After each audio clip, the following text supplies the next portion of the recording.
Well, this is the 17th year that I've presented this seminar, and I think the first one that I've done it as an Australian resident, which is quite unusual. I'll even be able to register to vote for the upcoming election, so that makes this budget even more interesting for me personally, and hopefully for yourself. So tonight, as usual, we'll be taking you through the full gambit of the announcements, covering all the different areas, and with all we use, we'll have a specific look at how it may impact you personally from your affairs, and also more particularly the Australian property market, which has been having a purple patch.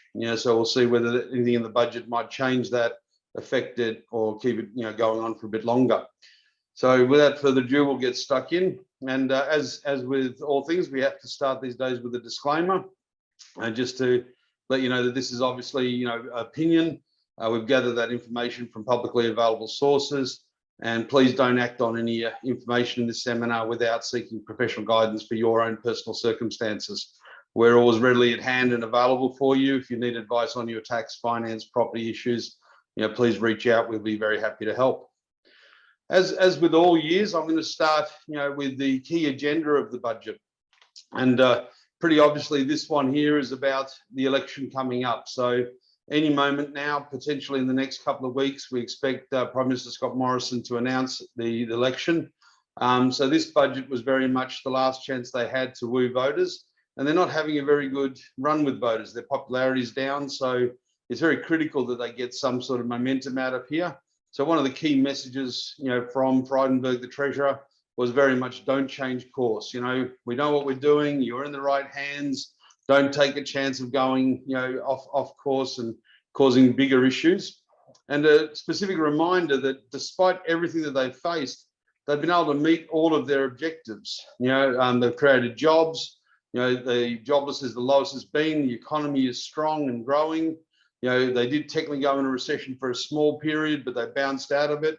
They brought in much lower taxes, including another tranche that will start in 2024.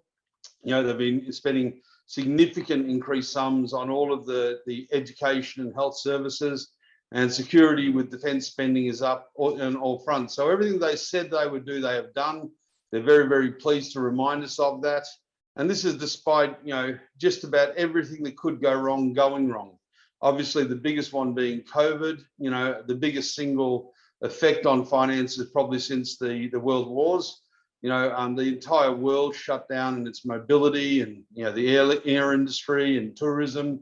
They've had the floods, and they've had the fires, and they've had the floods again. So given everything that they've done, it's a minor miracle that the budget is in any shape whatsoever, not so to mention good shape. And I don't think they get any respect or any applause for that whatsoever. So it wasn't surprising for him to be reminding people to say, hey, look over here, we've done pretty well. There's obviously big discussion in regards to the cost of living. It's ironic, the two things that are going up the most are obviously fuel, which has only been in the last short time, and housing, which is, if you're an owner, you're wrapped. If you're a renter, you're worrying. But again, it's only a few years ago that rents were coming down because of COVID. There was massive amount of availability, and how quickly things turn and how quickly people forget. Even with the fact that they've just got a job, they should be grateful. But now they complain that the job's not enough and the wage growth's not there. But it's incredible that this budget has taken some steps to try and make that, a little bit less painful. And we'll talk about those later. And there's a big push in this budget, as there was last year, to get people into their own home. In fact, I saw in the press today, the Prime Minister was getting a hard time because when he was asked how, what is he going to do to help people that are renters, his response was help them buy a house. And that was taken to be a negative thing. But the truth is that's what he's allowing it to happen. He's got a great program in the budget that allows people to go in and buy houses with just 5% deposit, particularly first home buyers. So, it's a good system that is there and available. People just have to, take use and take responsibility, and hopefully they can get out of that rent trap and into their own home at a time when prices are on the rise. I also have a favourite quote, and this one, has to be, I suppose, from Josh Frydenberg. He mentioned enough times, just reminding everybody that they delivered. They delivered on their objectives, they delivered on their promises, and they delivered on a present and future, to make Australia safer and better for all. And I think the message there is he's hoping you deliver him another term. So we'll see whether that message gets through to everybody. So that's the key agenda: get voted back in, get recognition for what they've done, and hopefully have Australia understand that they've put themselves in pretty good stead. Let's have a look at the numbers. And basically with the numbers, and I'll just get rid of this. They're looking pretty good for as bad as they are. Now, if we look at the 2021 actual results, which is the first one in the black-headed column, the original budget estimate for 2021 was $213 billion deficit, and they managed to turn that back around to a large extent, but still deliver the biggest single deficit in the history of Australian politics at $134 billion. And of course, that was the COVID year. Everything went wrong. Everything got shut down. The amount of subsidies and spending they had to do was phenomenal. But they got the job done, and that sort of put them in good stead. In the 21-22 budget last year, they had been expecting $106 billion deficit. And that's actually now come in on the current estimates at 79.8. So that's a fair chunk better, $26 odd billion better than expected, which is no small amount. Now, at the same time, they've been able to increase their spending, because the reason the budget deficit shrunk wasn't because of anything except a significant uplift in revenue. And the government can and should take credit for that. It's revenue programs, it's job saving programs, it's employment building activities, and its strength of economy activities, delivered a far, far better financial result, than anyone expected. In fact, revenues hit $556 billion, which was the highest year on record, up from 2021, 520, a 7% rise year on year. Expenditure also went up 2.7%, and that's more because the government was compassionate. They had a few extra COVID issues. They had the floods. So they had some significant additional spending items. So they did increase the spending in line with those, but, they had the extra revenue to fund it. So they still were able to deliver a much less of a deficit, albeit a significant deficit. That $79.8 billion is pretty much the next highest deficit in the history of Australian politics. So, two very, very bad results, but they could have been much, much, much worse. In fact, on the forward estimates, they're over about $100 to $200 billion better than they had expected to be as a result of COVID. Looking into next financial year, they expect the deficit to be similar to the current year at 77.9, down from 79.8. Now, they've been pretty good with their forecasting. They've tried and be quite conservative, the Liberal Party, which is quite different to if you look at budgets of Labor gone past. They were always overestimating, under-delivering on revenue, underestimating, over-delivering on expenditure. And the Liberals tend to have the opposite effect.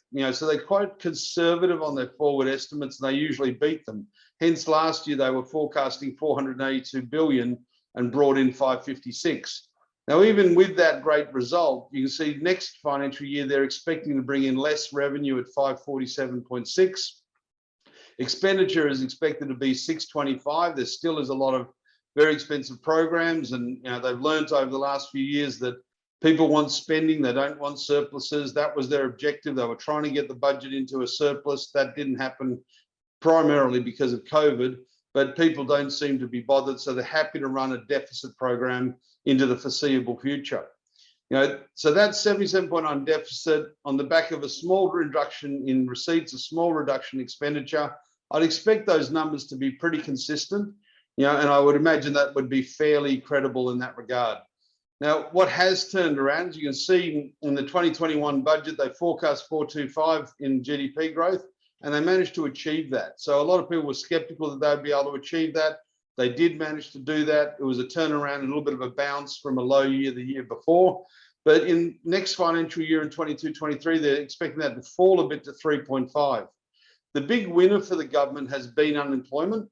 You can see it was forecast to be around about 5. It ended up coming in at 4. And that 1% difference is huge amount of money to the government, because not only are they not paying any support payments to the people that are unemployed that come off it, but they're also collecting income tax revenue from the fact that they are working, and they're getting enormous stimulus in the economy from the fact that those people have wages, disposable incomes, and are now spenders rather than survivors. So that's a massive turnaround and a major portion of the turnaround of $20-odd billion better off.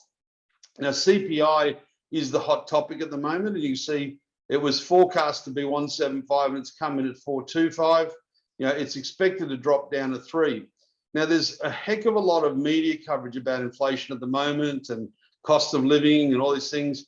I must confess, I have not been a person that worries about inflation for many, many years. And that's not because it's not an issue. It's not because it's not important.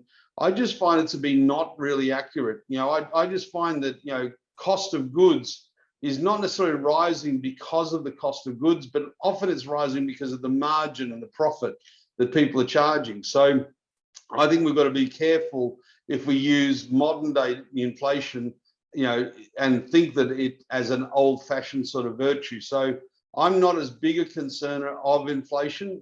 I don't think it has the impact that people do. Obviously, having fuel shooting up, and then in the not distant future, perhaps interest rates, that's going to be under enormous pressure. But as the fuel hopefully does come down, then things will sort of normalize a bit out. But we just need to make sure we're more efficient in our pricing and we don't have the margins that everybody seems to be happy about. As I mentioned, those 2 years where they've beaten that budget by significant amounts is no small feat. And again, nobody is passing on any level of recognition or applause or credit to the government for doing that. But it should be acknowledged. It should be applauded because it's a big effort in a very, very difficult time.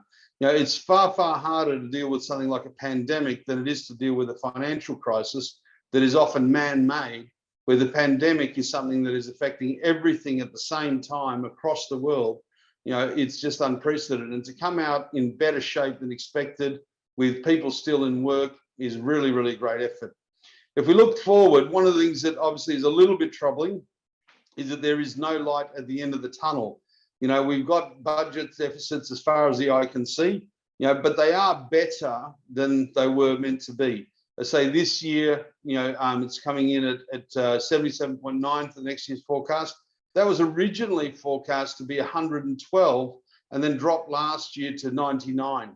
So, that's come in a lot better than we were expecting. And the 23-24, we're now looking at being, 56 after this. So a small drop off again of 20-odd billion.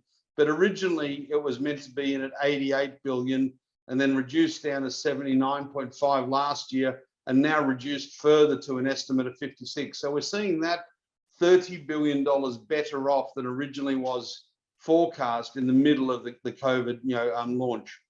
And then 24-25, the deficit should fall down to about 47 billion, down from originally the 67.9 originally forecast in the COVID year of 2020. So we've got, a big shrinkage of those, but they're still huge numbers. So we're going to be staying in a deficit environment for quite a while. And as such, our net debt is going to peak out around about $864 billion, which is a huge sum, but it had been expected to peak out at 1.1 trillion. That was revised down to 980 last year and has now come back to 864. So hopefully we see that trend continue. And over the next couple of years, these deficits are smaller than actual, that the debt is a bit lower than expected. That would be a best case scenario, and we hope that does continue. A quick reference point, the interest cost on that debt this year is expected to be $15 billion and peak out at $22 billion in 25-26. So a whole heck of a lot of money, that comes in, first goes off to service those interest costs. So the government, probably more than anybody, is hoping that interest rates do stay low so that they can manage that debt as best as possible and not have to give too much away in repayment. Another interesting fact for you is the full cost of COVID, and direct support and stimulus is sitting currently at about $343 billion. So if you look at that 864, 340 billion of it is pretty much just a result of COVID in direct stimulus. And, and if you imagine, if that's just the direct stimulus, the economic cost to Australia was significantly more than that in lost revenues, lost activity, lost GDP, lost tourism, lost events, So that overall impact of COVID is trillions of dollars to the economy and hundreds of billions to the government. So, that's a significant thing that should be remembered very closely. But with all that debt, do we really end up, any better off? I mean, are we doing a good job or a bad job? Well, it's hard to see. Well, I suppose just like to demonstrate to you here in regards to, where they're expecting to be. And you can see that, the blue line is the current budget. So each budget since, COVID was released has seen that debt be lower and lower and lower, and we're hoping that continues on.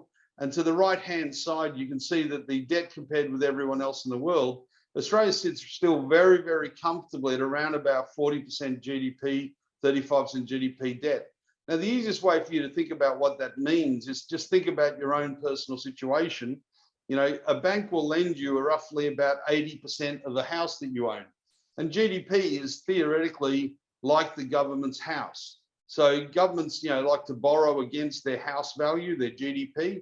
And usually it's accepted that around about 80 to 90% is not a good figure, but an acceptable figure for governments to be. So Australia is very much on the low end. You can see just about everybody else is over 100% except for Germany.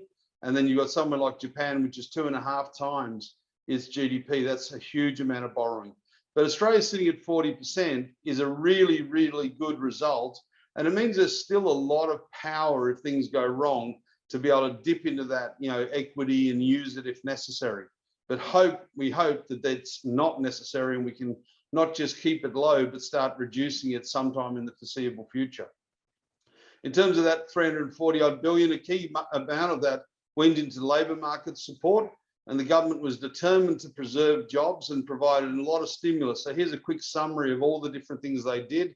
The blue line along the top is the unemployment rate, and you see it got pretty high there. It's the numbers on the right-hand side that is the unemployment rate. So it peaked up at around 7.5%, which given the circumstances wasn't too bad. But the government implemented a JobKeeper to ensure that people that could not work got paid and didn't lose their job, and therefore were available to go back into their previous employment. They have coronavirus supplements. They've had, obviously disaster support in the last, little while with the floods and the outbreaks of COVID, etc. So, they've put a lot of stimulus to keep everybody, going and alive. Now, they did cop a lot of heat about removing some of those support programs too early, and the government copped that heat and, went ahead with its plans. And you see, since those stimuluses have been gone, the unemployment rate, apart from a small peak because of the Omicron, and the likes, they have been able to get that unemployment rate down pretty fast. And now that COVID is almost in the rearview mirror, that's been, working pretty well. And you see on the right-hand side, what that's showing you is how much, percentage more, jobs are in the system, since COVID. So from the different pre-COVID to post-COVID, Australia's actually expanded its employment, with 3% more jobs in the system, where most of the other countries like the US and the UK have actually got less jobs in the system now. And to see that on a different face with a combination of both job creation and also GDP, Australia is by far and away leading the pack here, with GDP more than it was previous to COVID and jobs more than they were previous to COVID. So you can see, for instance, the USA has got its GDP back on track. It's growing at about 3%, but it has less jobs than it had prior to COVID. Whereas France has had a little bit of a good result. It's had both, job creation as well as GDP growth, as has Canada just. But Germany, Italy, Japan, and UK is both backwards on jobs and backwards on their GDP rate. It hasn't yet got back to pre-COVID levels. Now, this does make us lucky. We've always been lucky. We're an island, we're isolated, but you've got to remember, luck still takes action. Without action, there is no luck. You can have lucky opportunity, but without the action, it means nothing. And the closure of the borders, the stimulus packages, the extra tax incentives that were on offer, all of these things combined, a factual contribution to the success through the COVID period, and they cannot be denied in that regard. But a lot of people want to just dismiss it and say, oh, no, could have done better. Well, no one else did better, and no one else, has come out of it as good. So that should not be dismissed or heckled, really. If we have now look at the cost of living, fuel has obviously been the big issue, and the government's taken some immediate action to halve the fuel excise, which is currently 44 cents a litre. So that's going to knock 22 cents a litre off the price of the Bowser. Now, it will only be a short-term stimulus for 6 months, because it is believed, rightly or wrongly, that the oil price has been pushed up because of the Ukraine, the Russian invasion there. It believed, rightly or wrongly, that it should start coming back to more normal levels within the next few months. So the government has been, I think, wise here in setting a time clock on this, and then stop, see, and review in 6 months and see if necessary to continue or cancel. But that 22 cents a litre will be very welcome at the Bowser. Fuel prices have shot up very, very quickly. I'm not sure whether they're all that necessary to do so, but we just have to cop it. There is a lot of safeguarding provisions here to make sure that that 22 cents a litre is genuine price reduction and is not kept by the Bowser. But we obviously don't know if oil prices will continue to rise. So we'll see how that is. But the government has got some watchdog provisions in there to ensure that does come through. They've also extended the current 1,080 low income offset system, and they're increasing it by $420. So $1,500 per person, $3,000 per family. Now, this was due to expire. They've extended it. It's not due to go on too much longer. It's meant to be replaced with the tax cuts that have been passed through Parliament and are due to come in 2024. But this is something that the government has up their sleeve each year to give assistance to the ones that need it the most in the lower income. So they've been able to keep this as a sensible tool, and they're passing that on down. They're also giving a one-off payment of $250, very soon, to anyone that is a pensioner, receiving welfare, a veteran, or holding a concession card. So again, not a huge amount of money, but certainly it'll be helpful. And the cynics among us all say, oh, it's an election bribe, etc. I don't find that to be the case. I don't think it's big enough to be something that would change someone's mind in the election. I think if they were going to vote one way or another, I think it would. But it's certainly something that is necessary if you are a low-income earner. Every cent does count, and hopefully it does not only relieve the pressure, but has a little bit of stimulation in the economy as well, with a little bit of cash to be spent. So that's a good thing overall. I think it's a good policy. And one thing I wanted to also highlight is, and again, I think everybody's not talking about this when I look at the feedback from the budget, is the indirect benefits that are going into the lower income and cost of living. And that includes the past tax cuts, which were significant. They've been put through the system so that, virtually most Australians are now 32.5 cents of tax or less. There's a strong job market, and that also gives you a little bit of modest wage increases, and there's argument about whether it's enough. But there's a lot of upskilling programs that the government has been doing over the last couple of years, that if you weren't happy with your current job, your current position, that there is training courses available to increase your skills and increase your benefit to your current employer or to a new prospective employer. So that's giving people the opportunity to upgrade their earnings and capacity. And I don't think we can miss talking about interest rates, because they have been extremely low, and they've allowed landlords to keep rents low, particularly during COVID, rent-free periods and stuff. But they're also letting the 2/3 of the country that is an owner-occupier, it's giving them a big write-off. Now, the official average loan in Australia is $618,000 at the moment in January 2022. In January 2020, that was $504,000. So you can see one of the impacts of a stronger property market is, people are requiring to borrow more money than they used to. But don't forget that the interest rate is significantly lower than it was. And it's at least 2% lower than it traditionally has been in Australia. So on an average loan of 600,000, that's at least $12,000 a year that most people are getting advantage of in their living expenses. Now that's going to be tested very, very soon as the Reserve Bank gets under pressure, particularly through inflation, as to whether they can keep interest rates at these low levels. We've already seen fixed rates move up. So hopefully most people took advantage of the low fixed rates that have been on offer over the last 18 months. But if they haven't, they're going to have to sort of ride out and hope that the Reserve Bank doesn't go too crazy in putting interest up too fast. Now, I'm hopeful that will be the case. I personally feel that we don't need to get too many more than 3, 4 or 5 rate increases over the next 2 odd years, which would equate to, the RBA has been aggressive on interest rates before. We'll just have to see. But that's the key element in affordability. So how the government balances this and can keep this in check is important, is going to be interesting. Okay. Now, looking at the budget measures, if we look at the environment, that was one of the big winners this year. And no surprise, really, we've had an enormous wake-up call with, floods, fire and floods.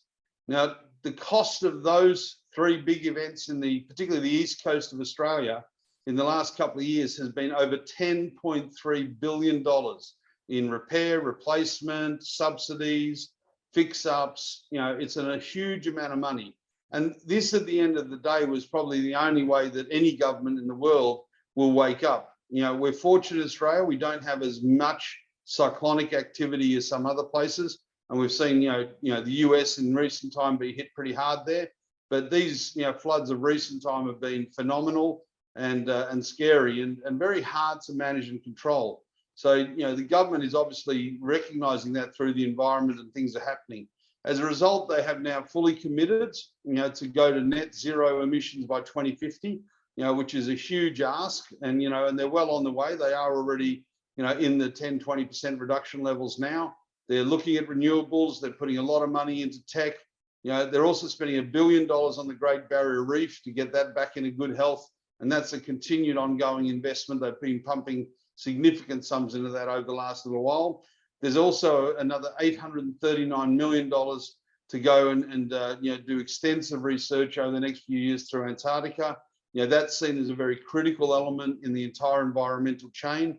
So protecting that, managing that, ecosystems, etc., that's critical in terms of keeping the world cool per se. So, that's an important initiative that can't be underestimated. There's $600 million going into an Indigenous Ranger program.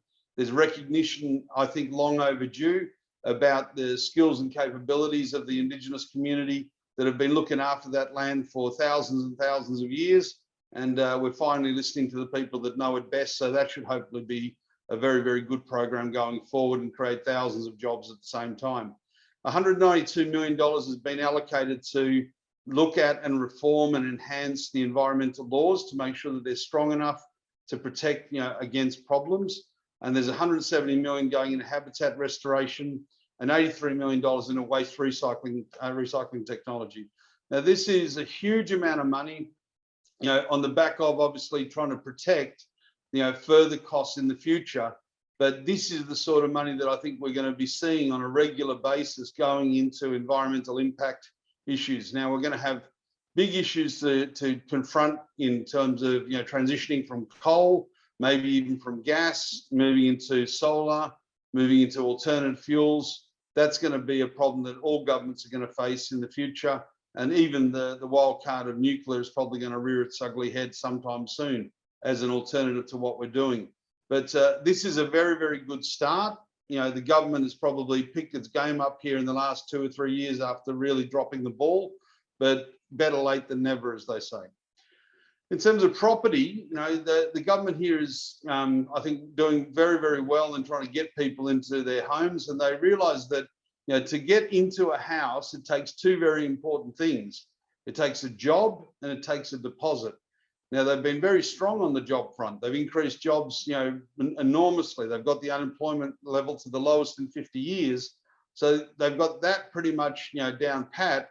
And then last year, they started bringing in help for deposits, and that's now been expanded this year. There's a 5% deposit scheme available now, for first-home guarantee buyers, and yet that has now been increased to 35,000 places a year. And that's going to go on for a couple of years at least. And this is the government's mission to try and get every first-home buyer into the property market. It is still tough to save 5%, but it's important to do so. And at least if you can get to 5% and get in the door, if the market is moving, you then are participating in and benefiting from that rather than just watching it get further away. There's a further 10,000 places that even if you're not a first home buyer, that you can take advantage in the regional, home buying scheme, where you'd need that same 5% deposit. And this will allow you to use this even if you've had a home before, but not in the last couple of years. So this is an important initiative if you want to particularly look at relocating out into regional areas and support those growth. And then for single parent families, they're allowed to do a similar scheme, but with only a 2% deposit, and that's being increased to 5,000 applicants a year. So this is a huge thing. It allows people to get in with a very low deposit. The government basically supports it for the rest. Normally you would need a 20% deposit for a home. If you didn't have 20% deposit, the cost of insurance is very, very high, and the government picks up that cost through their guarantee to make sure that there's no additional cost and gives you the best chance in the door. We saw in the last couple of years, the government had brought in stimulus packages for the building industry. There was a 25,000 builders grant, etc., for renovation or new builds. That has put enormous pressure as an unintended consequence in the building industry. It's really, really hard to get anything built at the moment. Not only is labor very scarce, there's an enormous amount of activity, but the supply logistics are making things expensive, the pressure of everyone building at the same time.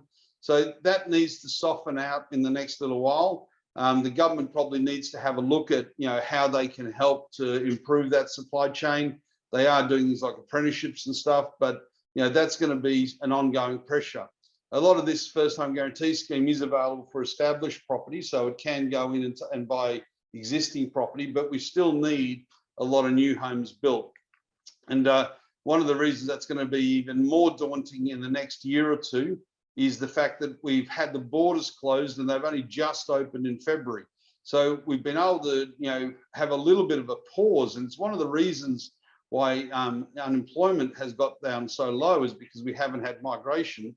But that's now back in play, and that's going to have an enormous impact on housing as more buyers come into the market. Particularly if they're bringing a little bit of wealth with them, it's going to reveal another layer of pressure. So whether this is enough is going to be tested. But what I would strongly suggest to anyone, particularly if you've got first home buyers for your kids or you are a first home buyer, you should absolutely rush to the door to take advantage of this first home guarantee scheme or the regional home guarantee scheme or the family home guarantee scheme. It's a lifesaver, it's critical, it's important, and it's effective. So just get on the property ladder and see what you can do. In terms of infrastructure, this government has been a big spender, and there's another $17.9 billion in new infrastructure projects, taking its spend over the last 10 years way past 125 billion. And it's spread pretty evenly across the country, road and rail, big and small projects all over the place. It's doing lots of stuff. I'm not going to detail them all. It's available on the budget overview kit if you've got specific interest. And there's another $500 million for local road programs into local councils for hotspots and blind spots and that sort of stuff. So, this is a continuation of a very strong, theme to make Australia more productive through infrastructure. I don't think this is going to change. This is very much, in the new psyche of the Liberal Party. So we'll see how that goes from year to year. Each year they've been adding an additional 10 to 15 million, in this case 17.9. Expect that to be something that will happen on a regular basis. The regions this year are getting a lot of money, and partly because of the fact that in order to get the National Party to agree to go towards zero emissions, and the impact that has obviously in the regions with perhaps the potential of close down of coal mines, etc., they had to get a lot of incentive to do so. And as such, there's $7 billion going into, build a dam, particularly in Queensland, and look at extensive water security issues and water improvement issues across Australia. That's well overdue. I've always said that we don't have enough dams, so I'm happy to see that. There's argument as to whether it's the right dam and the right engineering. We'll see how that pans out in the near future, but at least we're stepping in the right direction. There's $1.3 billion going out to improve communications. This has probably been highlighted because of the floods. A lot of the infrastructure got damaged, being non-mobile. So there's a lot of money going out to improve that so that in the middle of natural disasters, it's not as bad a situation. There's another 150 million going out into essential services for health and medical, including flying doctor. One of the things that's interesting to me was they're going to improve the visa rules to ensure that the regional people can get more seasonal workers, particularly from the likes of the Pacific Islands, which were traditionally there, but of course couldn't get in during COVID because of the restrictions. And there's $1 billion of additional money going into the regional manufacturing and regional accelerator schemes to really encourage those regional areas to grow, build, service and expand. And also create obviously population centres that are strong and worthy and have long-term legitimacy, which is a great thing. Take pressure off the cities. There's also $84 million going into microgrid renewable energy so that they can get more cost-effective energy, more cleaner energy out into regional areas faster, which is a good thing. Health has been a big focus of this budget. Not surprising, I suppose, given that we're coming out of COVID times, but health is probably the biggest winner of this budget of all issues. In terms of COVID, we've got 2 more solid years of significant expenditure, including $2.6 billion on RAT tests and PPE, $1.1 billion of additional funding through the national partnerships with the states, $1 billion worth of vaccines, and another $458 million of COVID support in aged care facilities. So still COVID lingers on as a significant cost to the community and a significant threat over our heads. And obviously we'll be watching with great interest variants, hoping that the vaccines that we've got now and the slight changes that they bring give us good, strong protection. But we all seem to be, at least if we are getting COVID, we seem to be okay as a result. So fingers crossed that carries forward. On top of that, there's $2.4 billion over a number of years going into significant additional listings on the pharmaceutical benefit scheme. There's $1.3 billion being injected into the medical research fund to build that up further and provide grant support, etc. Women have got their own budget paper and are getting a lot of attention, rightfully so. This year, there's a further $1.3 billion package, to support women, that are affected by violence and their family and their children, including homes and counselling and support.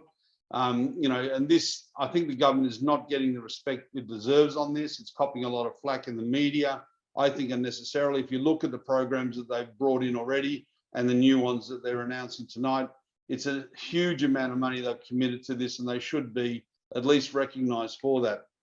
There's $525 million in the pharmaceuticals, lowering the safety net to make it more affordable for a lot more families. There's $386 million direct spending on treatment and prevention of cancer, including a new cancer facility in WA, which is great.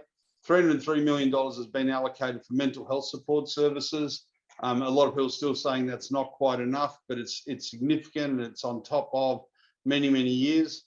Personally, I'd like to see, that they look at mental health as a separate, category, and maybe start looking at separate mental health hospitals, service facilities, that can take pressure off existing hospitals and have specialised support, and given the level of funding it's getting, I think that's, appropriate and now doable. So that's something they need to look at in the not distant future. And then there's $226 million for primary care generally, and an additional and specific $224 million for primary care in regional zones.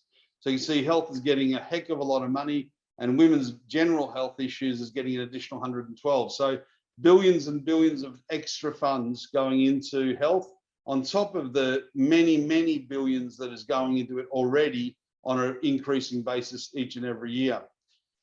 In terms of tax, some of the key things going on at tax is there's a reduction on these patent revenues. It was on biotech, but it's now being expanded to agri and emissions technology, reducing the tax on revenues you get from any patent activity down to 17% flat.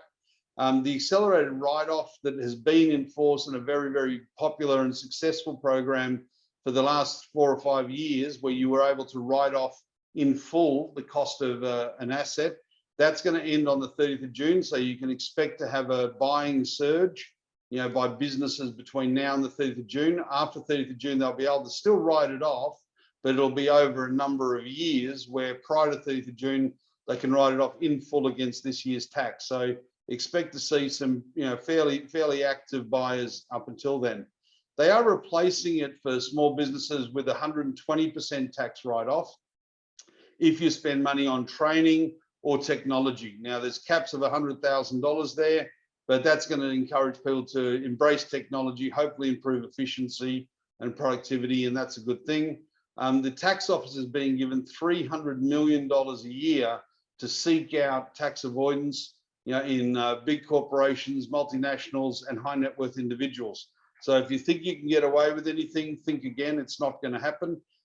Expect them to tap you on the shoulder if you ain't doing the right thing. So make sure you get your affairs in order and look after yourself properly.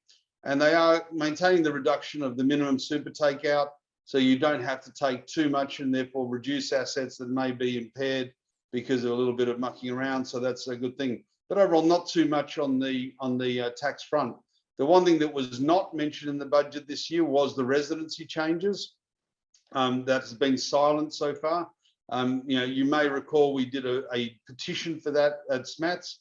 We had over 5,500 people sign that petition. So thank you very much if you were one of those. The minister, the assistant minister did write back saying that they will take into account our views and they will seek our consultation before they bring that into legislation, and they will also ensure that there's no adverse impact. But I don't think we're going to see that this year, because of the fact that the election's coming, it might get lost. So it'll be interesting to see that. We're watching that space with great curiosity. And employee share schemes, they're being further improved. They're seen as a modern way to encourage and retain staff.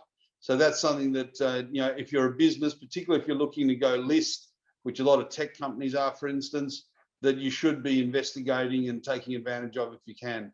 In terms of other announcements, there's $30 billion, over the next 4 or 5 years in the contingency reserve, which basically means that you can expect quite a few announcements to be made in the next couple of weeks or months leading up to the election. So the government has put the funding in the budget, but it's not been allocated or defined, and therefore it'll be announced sometime in the next little while. So there's quite a few carrots left in the bag for this government. So that'll be very, very interesting to see, because one thing you might have noticed with all of this that I've covered so far is there's no really big headline thing. There's no real big grab this and vote me back in.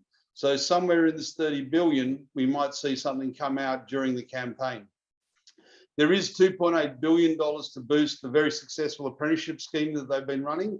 What is happening is there are going to be less incentives per apprentice. Under the old scheme, there were 50% of their wages were being paid. Now it's going to be reduced down to only about 20%, but there will be cash payments and incentives to apprentices to start and succeed and continue. So that's a good thing going long term. We need those apprentices, we need those trades. So the government's spending a lot of money and a lot of effort in making sure that's successful. Defence is a big, big winner out of this budget, and obviously not surprising with all the shenanigans in the Ukraine and also with all the to-ing and froing and tit-for-tatting with China. So, defence has been lifted from $36 billion a year spending up to $44 billion by 2025. There's a lot of programs going in, including 18,500 additional personnel being recruited over the next few years. So if you've got an inkling to serve, then you're going to have a job available. There's $300 million almost being allocated into veterans' health and support. And there's $10 billion over the next few years being dedicated to cyber defense, which is the new frontier. So, obviously, email attacks, all these things, it's a big, big issue now, and it's being given a lot of attention by government. Education, I haven't mentioned it anywhere specifically because there's not a great deal of specific new initiatives, but there is continued increase in spending. It's more places in the universities. They're trying to uplift the education costs by about 4% a year per student, so they're on track to do that.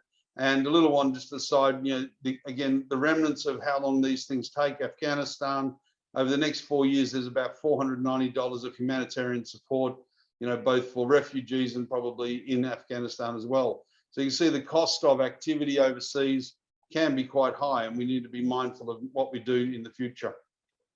So that's pretty much the budget. I just wanted to touch quickly on the dollar. Interestingly, the dollar has been strengthening, and I think today when I looked just before the seminar, it's now hit 75 cents. It had got as low as about 72. Of course, a couple of years ago, it got down in the middle of COVID to 60 cents US. I thought it had recovered. I've been on the record of saying I believe that 70 to 75 cent range is the right range, and you can see it has spent most of the time in that. I'm quite surprised to see the Aussie dollar strengthening, because the US has already started lifting its interest rates, which normally strengthens a currency. Australia is still lagging behind and not giving any real indication that it's looking to increase interest rates anytime soon. But the market is obviously very happy with Australia's economy and particularly with our commodities, and therefore strengthening the dollar at the moment. I think 75 still, to me, is in the upper range. It'll be interesting to see where that goes, and that's going to be, quite I think, nerve-wracking for some. I think a lot of people were hoping it was going in the other direction, because a lot of expats, a lot of migrants heading towards Australia, and that dollar going up is not something that they'd be looking forward to. But where we can probably be a bit happy about that is that now that we can travel, a nice strong Australian dollar could be very welcome if we finally get to go off on a nice little holiday and have a bit more spending power.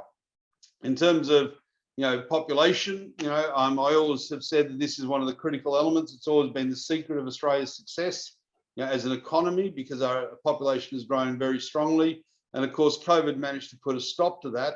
But you can see importantly that even with a low population growth, and you can see to the year to September 21, it's the lowest that it's been for a heck of a long time, at only 0.3% across Australia. But even with that 0.3%, with good management and a good economy, and the fact that we've hit critical mass of more than 25 million people in Australia, we've still had great economic results. Now, that's been a testament to what's been done, but it just shows the importance of getting that population to the right number. Now, obviously, we're now under that next phase of challenge, which once you get to a high number, such as New South Wales, the challenge now is, a housing and, making sure that we keep having jobs and keep everything working well. Now, New South Wales, its population still rose last year, notwithstanding that there wasn't very much coming in from incoming migration. Victoria had a negative population growth, and that was largely as a result of a lot of students leaving to go back home during COVID with all the calamity and the lockdowns. We expect those back sometime soon, but it's going to be a while before that normalizes and comes back to normal. With Queensland, the 57,000 increase there is largely a result of people leaving from New South Wales and Victoria and either selling up and retiring, selling up and relocating, selling up and lifestyling, and going to Queensland, where they can sell their house in New South Wales for a significant sum at the moment, and move to Queensland, buy a replacement, and have a serious nest egg left over. South Australia and WA growing too. WA, I think, could have grown a lot more had McGowan not stood at the border and said, you can't come in. I think he missed a great opportunity to say, hey, to those New South Wales and Victorians, hey, Queensland's good, but check out WA as well. We're pretty good over there too. So it'll be interesting to see how much damage he has caused by keeping the borders closed longer than anyone else. And of course, now WA is having its outbreak of COVID. I think it's almost at 10,000 cases a day. But thankfully, everyone's vaccinated and the deaths, etc., are very, very low. Let's, fingers crossed, hope that continues. But you can see overall, we're still positive, population growth, and I just want to show you the COVID figures. This is, I think, one of the great things about Australia. We've managed to all get on board. We've gone from last year, 2.6 million people had their vaccinations, and in 12 months, we've moved up to 22 million vaccinated, with an 82% across the board fully vaccinated from 1.2 a year before. Now you can see, thank goodness that happened, because in that 12 months, we've gone to 4.2 million cases of COVID, up from just 30,000 previously to that time. So in 2 years or so, we had 30,000. In 1 year, we had 4 million. And, we've unfortunately had 5,900 deaths. So in the last year was about, near on 5,000 deaths from those 4.3 million cases. but that's an extremely low, death rate, but none is acceptable. So, the fact that we've now at least got the vaccinations, the world is normalizing, we're getting on with it, it's a good thing. In terms of the incoming migration and the forecast, the 2021 forecast was meant to be 0.2%, and you see it's lining at around about 0.3, a little bit higher, but there was 90,000 net overseas migration. So what that meant was there was 90,000 more people that left than came into Australia. Now in 21-22, they're forecasting that we'll now move back towards normality, where more people will come into Australia than leave. And then in 22-23 and 23-24, that's lifting back up to 180,000 and 213,000. Now, it's very important you understand this, because we've seen strong property markets and strong employment markets, whilst that net overseas migration has been negative or low.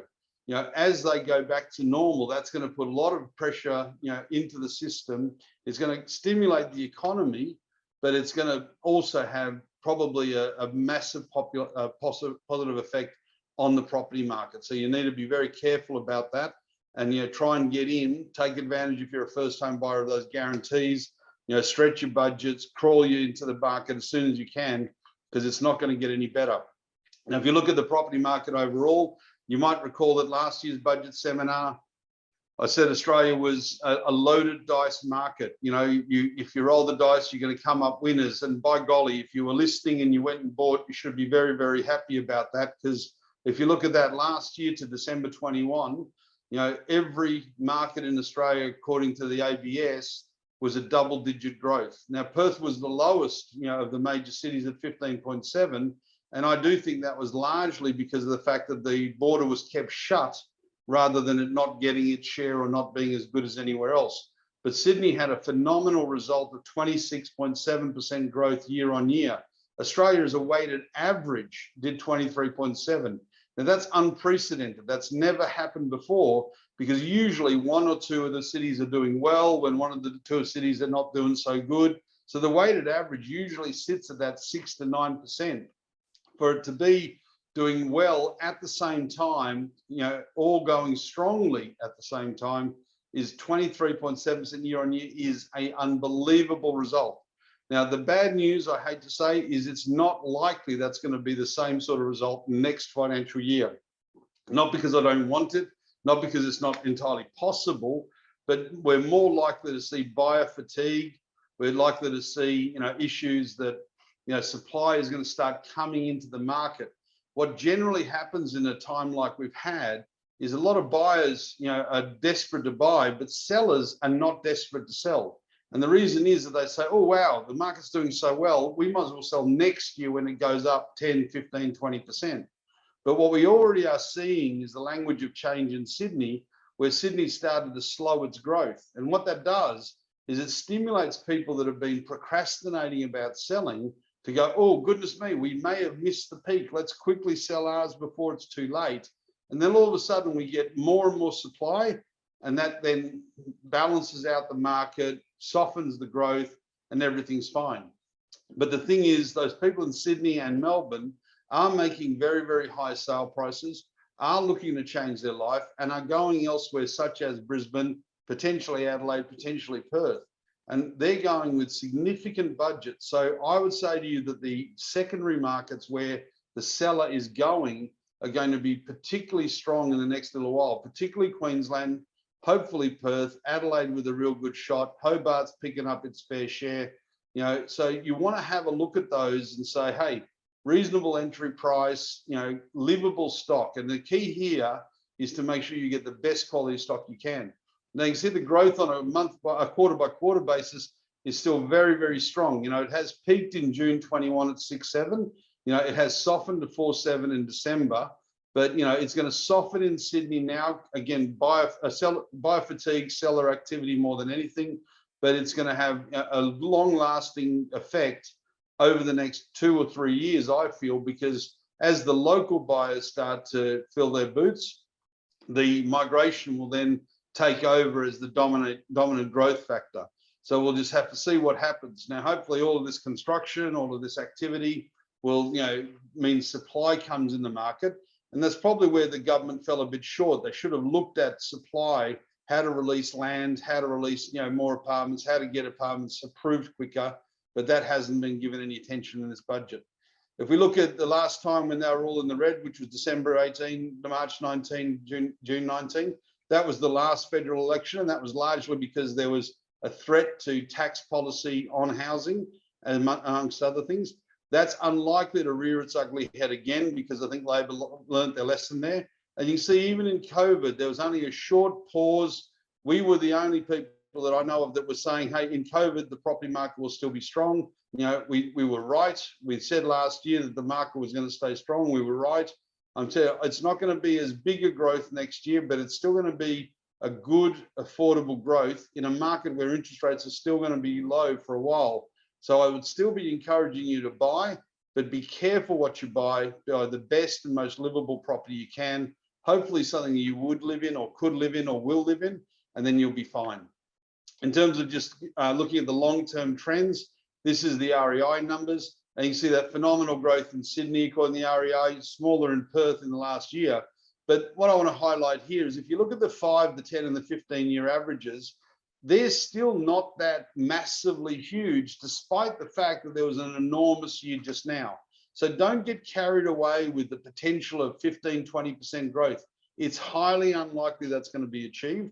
It's more likely that we're going to normalize back into those long-term averages of that 5 to 6 to 7. If we're lucky, maybe double digit. But, temper your expectations, be sensible on your acquisition, and you can safely move forward. One of the reasons I'm confident about that, again, is if you look at the vacancy rate, that's a key indicator. And one of the key things is happening in the Australian property market is those owner-occupiers have been getting more and more of the market, and will continue to do so with programs like the owner-occupier deposit scheme.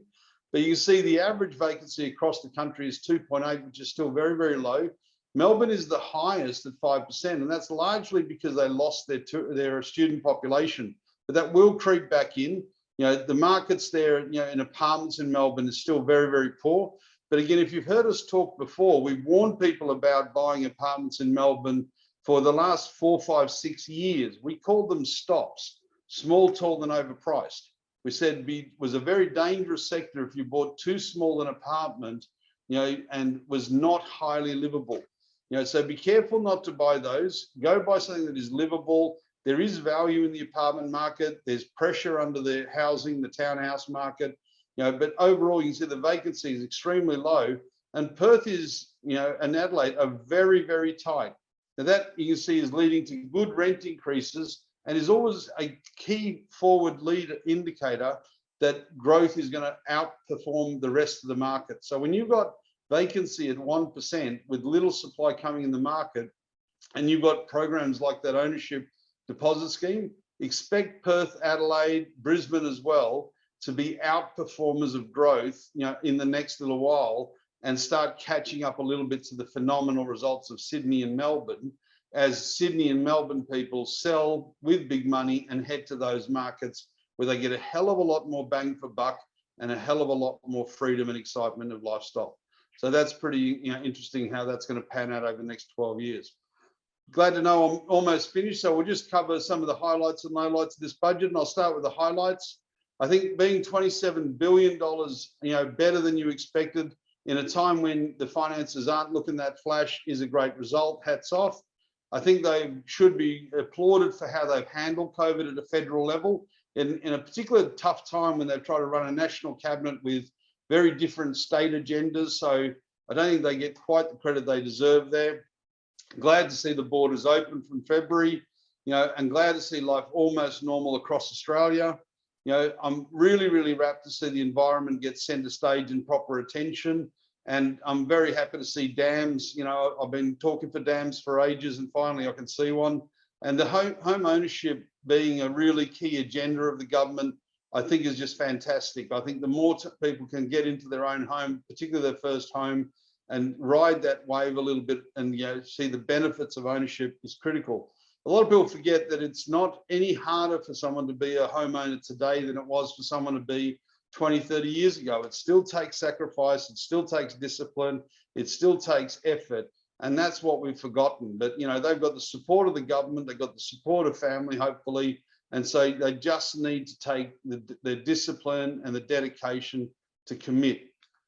And how can you knock jobs? You know, there's so many jobs going on in Australia, it's not funny. You know, can't wait for those migrants to arrive to fill a few of those and take a bit of pressure off, you know, some of the jobs that are in high demand. In terms of the lowlights, you know, I can't, you know, say that I'm happy about the deficits being normal now. They've gone back to an inevitability. 50 billion plus deficits for the next, you know, quite a few years. Dropping to 30s and 40s is still huge on history. Don't know if we'll ever get to a surplus budget in my lifetime. It'll be interesting to watch.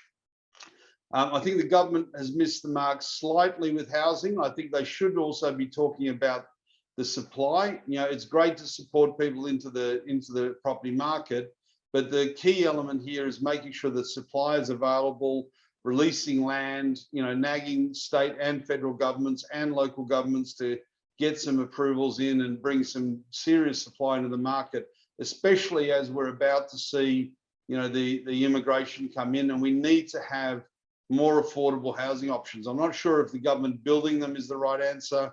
I'm not sure how you police it. It's very hard to do it, but we need it, because this immigration issue with housing and employment is going to be, you know, a big challenge over the next 24 to 36 months. You know, I wonder with this budget whether they, you know, have missed an opportunity to bring something special in. There's nothing really significant that is, you know, appealing to everybody going, wow, that's why we should. They're basically just hoping that their message of, hey, we've done a good job, we deserve another chance, don't take, you know, a punt on the others. I'm wondering if anybody's listening to that. The polls don't look good. You know, it's worrying how they're getting treated. Not everybody seems to recognise the amount of spending that's going on and things, because there's not enough headline acts, because they've just got great consistency underlined. So I'm wondering if anyone's listening. Having said that, this was pretty much the same place they were in 2019, where everyone thought they didn't have a snowball's chance in hell. You know, so maybe they can pull another one out of the bag. So it's going to be very interesting to see when the election is called, how the election campaigns are run, and what, you know, the electorate does. You know, I'll be definitely able to enroll this year, so I'll get a vote for the first time. So I'll have to see what I'm going to do with mine. As always, I finish off by giving an overall assessment, and I'm just going to give it the thumbs up.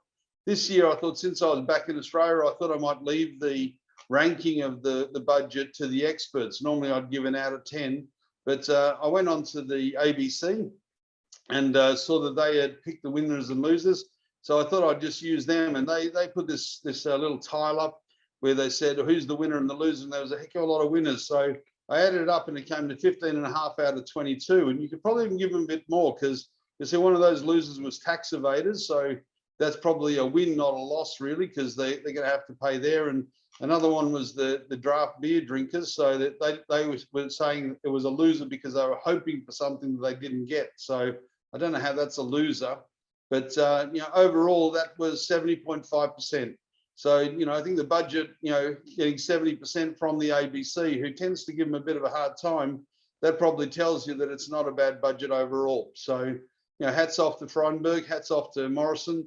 I think they've got a significant challenge getting forward. They've delivered some impressive, ugly numbers in a very difficult time.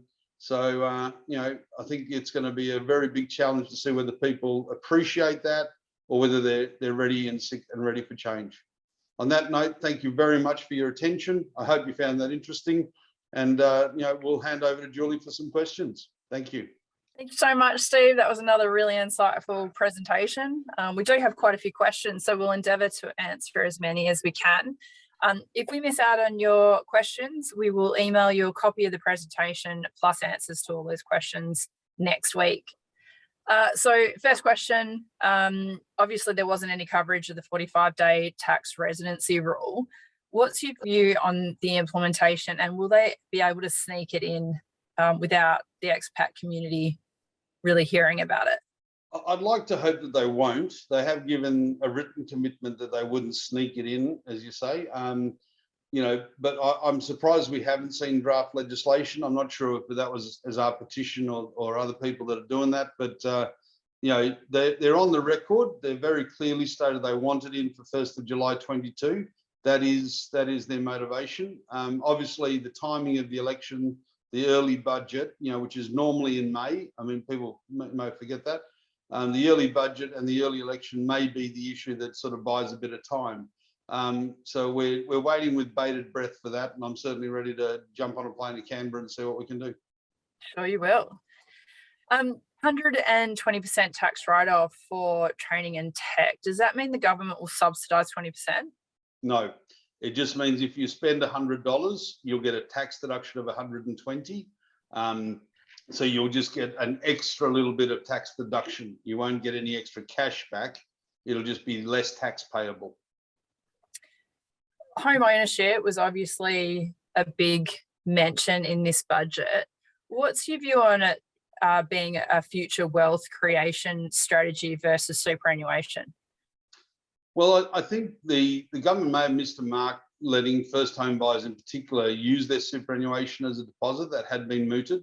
Interestingly, last week they released the affordability report on housing, and that's one of the things that they have considered in that report. I think we also need to look at issues like the cost of government fees on buying properties. But I'm not sure that you'll use housing as a replacement for superannuation in the future. Somewhere like Singapore already does that very successfully, but I'm not sure there's an appetite to take that path in Australia. But certainly, the guarantee scheme I think is fantastic. I've long said that every Australian can afford the repayment on a house, or the rent. They just haven't been able to afford the deposit as well as. So the fact that they can get in with a 5% deposit, yes, it will still put sweat on the brow. Maybe you'll have to, smooch up to your parents, whatever you'll have to do to get it. But by golly, my advice to anybody is whatever it takes, second job, drive Uber, kiss the parents, whatever you have to do, get your 5% deposit, find a nice home, get it yours. It doesn't have to be a palace. Just make something that you can at least get on the property ladder before it changes again with those migrants coming back, with tight supply. And then when interest rates start sneaking up, your budget will be impacted. Right now, you have the best chance to buy, even though it's not comfortable. But let me tell you, home ownership was never meant to be easy. Everyone forgets, 10, 15, 20, 30, 40 years ago, 50 years ago, it was just as tough, but you just have to suck it up and find a way. And then which state do you think offers the best value opportunity for 2022, even 2023? Well, if you look, obviously New South Wales is growing the strongest, but, if you look at bang for buck, what even $2 million buys you in Sydney is not much anymore. It just isn't not much. And so, if you've got a budget of $1 million, which, is a frightening number, but is almost what you have to spend, you're a fair way out. At least if you're under $1 million, look at places like Perth, look at places like Queensland. I think the big difference in today's environment than 15 or 20 years ago, particularly if you are in Sydney, is that you had to go to Sydney if you wanted the big paid job. And that's one of the reasons why the big paid housing was there. But now you can get those good paid jobs in WA, in Queensland, in South Australia. So you don't have to be in a high cost centre to have a high revenue. So look around, think about the lifestyle issues. You get a hell of a lot of bang for your buck in WA. You still get good bang for your buck in some parts of Queensland. You've got South Australia off the charts. So there are options. Now, it might mean a rethink. It might mean you have to reprogram your head. But if that's what it takes, and the worst thing that happens is you get to own a lovely home and live in a lovely environment, but it's just not where you thought you'd be, you know what? It might be the change you need, and it might be the boost that you need to get yourself kick-started. There's a recent report came out from Canstar that suggested significant interest rate rises would cause mortgage homeowners 1/3 of mortgage homeowners to be in financial distress. Do you see this occurring in 2022, 2023, and what will that do to the property market? Yeah, I don't buy into that. I don't buy into that, and I don't buy into it for a couple of reasons. Number one, you're not allowed to legally get a mortgage in Australia unless you can afford that mortgage at the current interest rate plus about 2 or 3% as a buffer. So there's already a natural buffer in the system. I think what it is going to do is it's going to cause mortgage inconvenience more than distress. I mean, because what will happen is you'll have to compromise things, and that's going to be an issue. But technically, I can say to you that everybody has been assessed as if they could afford that loan, even with the higher interest rates. Now, that doesn't mean that they're disciplined enough to achieve that. That could cause, obviously, discomfort financially, and I'm sympathetic to the cause. But, you hopefully have moved on a P&I anyways. I do think rates will rise, but I do think they'll only rise 1 or 2%. And the other reason that I'm not as stressed as a report like that indicates is because if we do have a 1 or 1.5% rate rise from today, we're going from 2.5% to 4% perhaps. But people forget 4%. If we had said, oh, could I get a loan for 4% 5 years ago, we'd have been absolutely over the moon ecstatic, because that's still at the very, very low end of the spectrum of historic interest rates in Australia. So, I'm not saying that I want 4%. I'm not being unsympathetic to the fact that it's going to cause people hurt, but by golly, 4% is still the lower end, and you need to be taking advantage. If you're living in that house in particular at the moment, you should want to be making extra payments so that the principal is lower by the time the interest rate goes up. So at least the impact is a softer blow. But, I'm not as convinced as Canstar is that it's going to cause the level of devastation they're predicting. But that's not to say there's not going to be significant casualties. But, the government's been wise in how they've set policy. And obviously those people, will hopefully through a rising property market, be able to look at and negotiate with their lender. Now, I think probably the message I would say is if you are looking at mortgage distress for whatever reason, loss of job more particularly, then talk to your lender early. Don't put your head in the sand and hope that it'll go away. If you've had a property in the last little while, it's likely gone up 5, 10, 15, 20, 25%. So your lender might be quite willing to give you grace until you can get yourself back on track. So just whatever you do, don't stick yourself in your head in the sand and feel sorry for yourself. Communicate with your lender if it is a problem. Look at what you're spending your money on and see if you can't survive. Question here, advice has been given to borrow back down on my property to build up my super. Is this a good strategy? Depending on your age and depending on your overall circumstances, but generally speaking, I'm not sure I'd want to do that, because you are going to create a cost of the loan, and the revenue is going to be trapped in your super. So you'd want to make sure that you can afford the interest and the repayments on that loan, and that that's not going to put you under pressure. Making that affordability, and you're certainly getting closer to retirement, it's a option. I'm not saying it's a good option. You'd have to talk about it individually and look at all the facts. But, make sure if that is something you're considering, that you can absolutely afford the repayments, because otherwise you might put yourself in harm's way.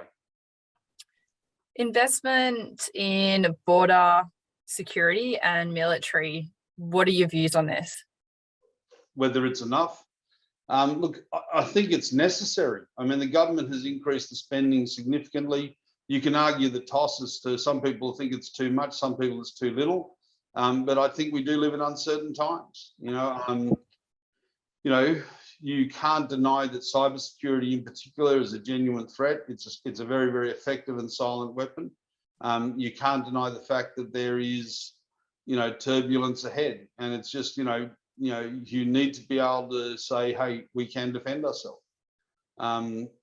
We were living in an amazingly peaceful world for a very long time, and it wasn't the Russians that disrupted that bubble, but they're the latest in the line doing it. But, I'm ever hopeful that we can move back into those harmonious, peaceful times that we were experiencing about 20 odd years ago. It's been a long time since we've had genuine global peace. I'm sure, I would like to think that some of these politicians and leaders are sick of it, aren't they? They've spent enough money. Do we have to have it? But, it doesn't seem like we're heading in that direction. If we're not, then we have to have increased spending on military. We've got no choice. What's your prediction for the Aussie dollar? I'm staying in my range of 70, 75 cents, and I hold no responsibility, so don't take it. It's something that I've always sort of thrown out there, but I see no reason why 70 to 75 cents is going to change in my view. Form your own opinion. It's hit 75 today, so it's no doubt going to sneak up a little bit, but I don't think it deserves to be up there, but we'll see what happens. Is it getting harder to predict with all these world events? I think it's been hard to predict for a long time. I mean, I've said for many, many years that, currency is now a commodity rather than an instrument of trade. So, that's what makes it hard. I mean, people are using currency, to make money. So, there's profit. Anything that can move quickly, makes people with big money, big profits. So, I'm not surprised to see a run on it. I'm not sure that run is justified, but we'll see where it goes. And views on Bitcoin? Well, it's officially something that is technically worthless, but when 100 million people believe in something, it gives it reality. And it's just something that you have to understand. It is not an asset. It is an instrument of trading profit. So don't think of it as something you can hold and keep. It's not that. You need to watch it, you need to move it, you need to change it, you need to rotate it. And you have to understand that if you're left as the last person that believes in it, it's going to cost you a heck of a lot of money. So, go in, with understanding, go in with acceptance of risk, and then see what happens. Does the budget adequately account for small business owners? And are there any advantages considered for first-time small business owners? Yeah, look, I'm not sure it accounts for anybody in particular, to be honest. I think it's very much a general budget. Small business owners haven't got anything specifically in this budget, but many people haven't. But I think one of the reasons for that is that they've done a really good job over the last, particularly 4, 5, 6, 7 years, in giving everybody what they needed. So this budget didn't have any holes to fill. It just had some top-ups and some clear directions. In terms of small business, I think the fact that the biggest challenge facing small business at the moment is access to labour and access to affordable labour. And if you talk to small businesses in Australia in particular, one of the things that's a big problem is getting labour that has affordable accommodation. So it all goes hand in hand. We need to provide reasonable accommodation, and I do agree with the Prime Minister's comments today that the best way to protect yourself from rent increases is to become an owner. But if we're going to give housing that's affordable, it's likely to have distance, and that's where infrastructure comes in, so road and rail. And again, you see this government has spent over $120 billion on infrastructure. A lot of that's starting to come to completion over the next couple of years. So, they started doing it at the right time. There's going to be transition pressure, but as a small business owner, having good infrastructure, having access to labour is critical. And I think the real light at the end of the tunnel for small business is those migrants coming in. So I think once those migrants can now come in at the same pace that they used to, then that is going to provide labour force. It is going to stimulate the economy. It's going to be a good thing. One of the things that does make me angry in Australia at the moment is that everybody's going, poor me, I need wage growth rise, I want more wages, I want more wages. But no one is acknowledging the pain and suffering that all those small businesses went through for the 2 years of COVID, where some of them didn't even have customers. Some of them didn't even have their doors open, and they still had to pay all their bills and lose all that money. And no one's saying, oh, look, let's keep wages under control so those guys can recover a bit. I find that quite insulting, to be honest. But, everyone seems to have forgotten that that's the case. And everyone's saying, well, I don't care about them. What about me? I want my wages. But hopefully they've lasted.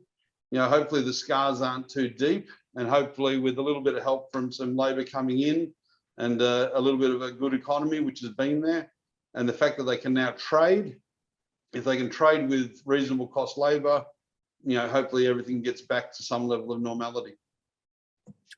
Is buying an investment property in Australia still an attractive option for Australian expats? And just off the back of that, there's quite a few questions around whether to buy now in Perth or wait 6 months. Yeah, it's totally still a good thing to do for an Aussie expat, despite the fact they took away the capital gains tax discount and other things.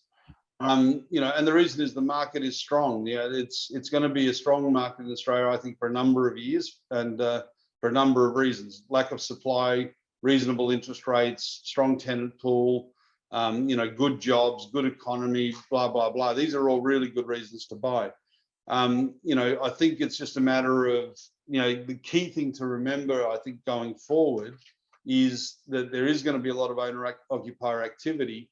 So whatever you buy needs to be, something that is very livable. Make sure that it's a nice floor plan, a nice location, a nice this, a nice that, whatever it is. Just make sure it's a quality property, not just something ugly that you hope someone will rent off you. Do you think there'll be any easing on visa requirements or restrictions to support labour shortages? Yeah, we're seeing movements in that already, and I mentioned that through the briefing there, that the Pacific Island visa and the temporary visa for regional workers is going to be enhanced. I think the existing visa platform was working successfully prior to COVID, so I don't see that there's any need for a great deal of change there. But what the government probably does need to do is to, and I think they are, is, both at state and federal level, is just make sure, that people living overseas are aware that the doors are open and that it's a good time to come, and hey, we need you, we need the workers, we need the continued growth of population to support the economy. We've got a hell of a debt to pay off, so we need to make that economy as strong as possible. And we'll do one last question.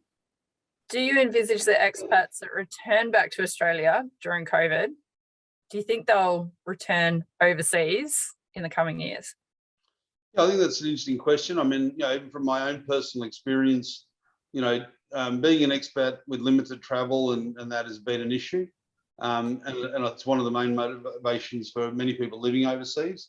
I think the mobility is going to be a key factor. It depends, obviously, where you are at in your expat life. A lot of the expat jobs are not there like they used to be. The packages aren't there. Those businesses, particularly in airline, aviation, hospitality, they're going to take quite a while to come back to full recovery. So, it's not going to be the glamorous life that some people think that it could be, but that's not to say that there's not going to be career opportunities and savings opportunities and theoretically in the near future lifestyle opportunities, which is what draws people to expat life. But I think Australia has changed, and a lot of people that have gone back, usually we find the prime motivation people go back is to be with their family, particularly as they get older. Obviously, once you've got a little bit of savings, if you can get a home, then that makes a big difference. But I've got a feeling a lot of those expats are going to stay. I don't see that there's going to be a mass exodus, and certainly in the conversations we're having with people, a very, very low percentage are saying, "Oh, look, I can't wait to go back overseas." Most are saying, "You know what? It's not bad here." The tax in Australia is a lot less than a lot of expats realise. So once they understand that circumstance and what they get for their lifestyle, after tax, a lot of them are realising that it's a damn good place. And I think if Australians realise how good they had it, the place would be a lot better too. Excellent. Well, thank you so much. Thanks for everyone attending tonight. Just a reminder that we will send out a recording of the webinar and all the questions and answers. If you do have any other questions, please send them through to me, julie@smats.net, or you can visit our website and lodge an inquiry there. Thank you very much. Have a good evening. Really appreciate it. Bye.